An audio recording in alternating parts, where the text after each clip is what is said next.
Today, let's dive into one of history's most famous stories, the fall of Jericho. So how do you take a fortified city just by marching and shouting? It's a pretty wild strategy, right?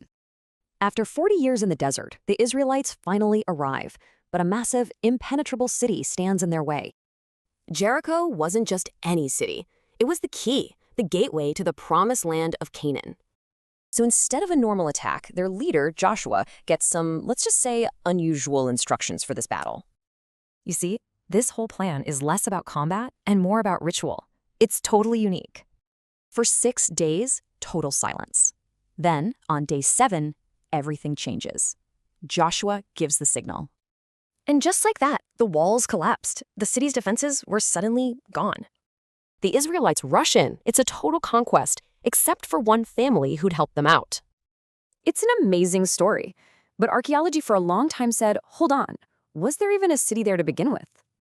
Over the years, digs at the site, called Tell Sultan, gave completely conflicting answers. The whole disagreement really boiled down to one thing. When was the city actually destroyed?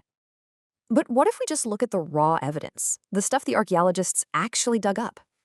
Even Kenyon, who doubted the story, found a huge pile of fallen red bricks right at the base of the city wall.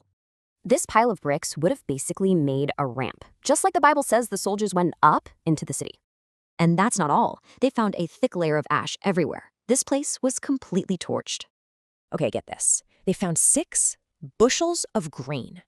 Now, why does that matter so much?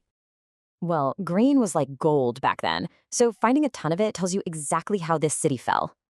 A short siege, a spring attack, and no looting. Every one of those points lines up with the story of Joshua.